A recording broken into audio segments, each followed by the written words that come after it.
हर हर महादेव दोस्तों। इस वीडियो में जानेंगे कि सोमवार की व्रत क्यों करते हैं तथा इसके पीछे की क्या कहानी है। लेकिन उससे पहले आपको वीडियो को लाइक करके चैनल को सब्सक्राइब कर लेना है ताकि इस चैनल की सारी वीडियो आपके पास पहुंचती रहे। चलिए कथा शुरू करते हैं। पहले समय में किसी नगर में एक धनी व्यापारी रहता था। दूर दूर तक उसका व्यापार फैला हुआ था। नगर के सभी लोग उस व्यापारी का सम्मान करते थे। इतना सब कुछ से संपन्न होने के बाद भी वह व्यापारी बहुत दुखी था, क्योंकि उसका कोई पुत्र नहीं था, जिस कारण अपने मृत्यु के पश्चात व्यापार के उत्तराधिकारी की चिंता उसे हमेशा सताती रहती थी। पुत्र प्राप्ति की इच्छा से व्यापारी प्रत्येक सोमवार भगवान शिव की व्रत पूजा किया करता था और शाम के समय शिव मंदिर में जाकर शिवजी के सामने घी का दीपक जलाया करता था। उसकी भक्ति देखकर मां पार्वती प्रसन्न हो गई और भगवान शिव से उस व्यापारी की मनोकामना पूर्ण करने का निवेदन किया। भगवान शिव बोले, इस संसार में सबको उसके कर्म के अनुसार फल की प्राप्ति होती है। जो प्राणी जैसा कर्म करते हैं उन्हें वैसा ही फल प्राप्त होता है। शिवजी द्वारा समझाने के बावजूद मां पार्वती नहीं मानी और उस व्यापारी की मनोकामना पूर्ति हेतु वे शिवजी से बार बार अनुरोध करती रही। अंततः माता के आग्रह को देखकर भगवान भोलेनाथ को उस व्यापारी को पुत्र प्राप्ति का वरदान देना पड़ा। वरदान देने के पश्चात भोलेनाथ मां पार्वती से बोले, आपके आग्रह पर मैंने पुत्र प्राप्ति का वरदान तो दे दिया, परंतु इसका यह पुत्र 16 वर्ष से अधिक समय तक जीवित नहीं रहेगा। उसी रात भगवान शिव उस व्यापारी के स्वप्न में आए और उसे पुत्र प्राप्ति का वरदान दिया और उसके पुत्र के 16 वर्ष तक जीवित रहने की भी बात बताई।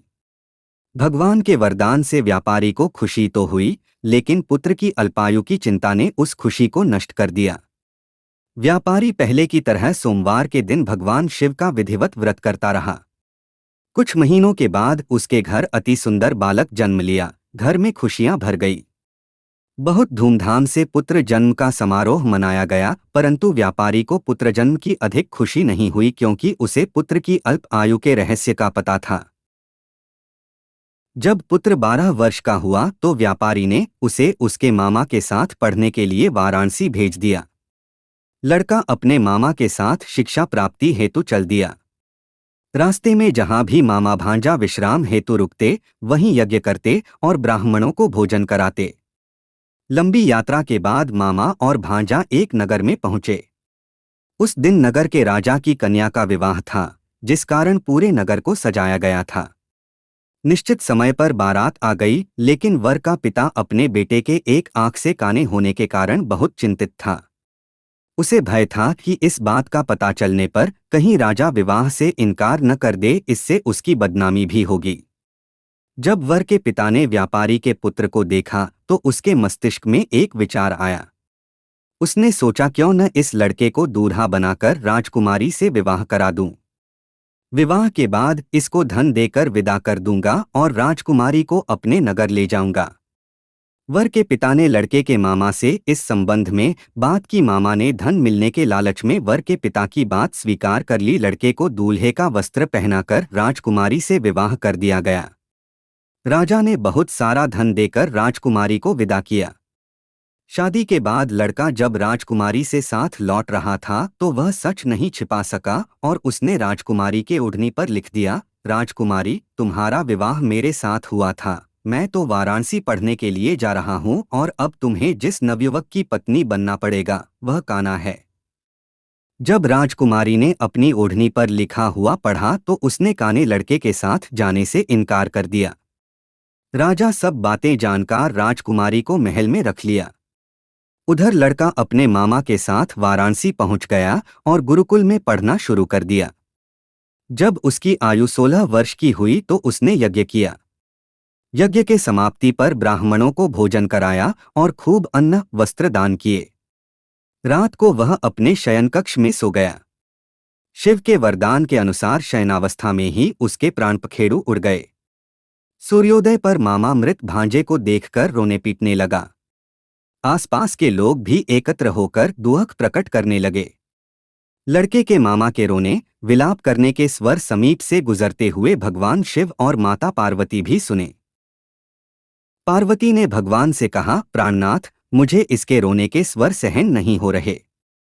आप इस व्यक्ति के कष्ट को अवश्य दूर करें। भगवान शिव ने पार्वती के साथ अदृश्य रूप में समीप जाकर देखा तो भोलेनाथ पार्वती से बोले, यह तो उसी व्यापारी का पुत्र है जिसे मैंने 16 वर्ष की आयु का वरदान दिया था। इसकी आयु पूरी हो गई है। मां पार्वती ने फिर भगवान शिव से निवेदन कर उस बालक को जीवन देने का आग्रह किया।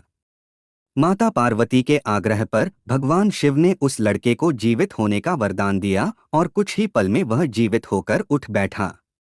शिक्षा समाप्त करके लड़का मामा के साथ अपने नगर की ओर चल दिया। दोनों चलते हुए उसी नगर में पहुंचे जहां उसका विवाह हुआ था। उस नगर में भी यज्ञ का आयोजन किया। समीप से गुजरते हुए नगर के राजा ने यज्ञ का आयोजन देखा और उसने तुरंत ही लड़के और उसके मामा को पहचान लिया। यज्ञ के समाप्त होने पर राजा मामा और लड़के को महल में ले गया और कुछ दिन उन्हें महल में रखकर बहुत साधन, वस्त्र आदि देकर राजकुमारी के साथ विदा कर दिया। इधर भूखे प्यासे रहकर व्यापारी और उसकी पत्नी बेटे की प्रतीक्षा कर रहे थे। उन्होंने प्रतिज्ञा कर रखी थी कि यदि उन्हें अपने बेटे की मृत्यु का समाचार मिला तो दोनों अपने प्राण त्याग देंगे, परंतु जैसे ही उसने बेटे के जीवित वापस लौटने का समाचार सुना तो वह बहुत प्रसन्न हुआ। वह अपने पत्नी और मित्रों के साथ नगर के द्वार पर पहुंचा। अपने बेटे के विवाह का समाचार सुनकर पुत्रवधू राजकुमारी को देखकर उसकी खुशी का ठिकाना न रहा।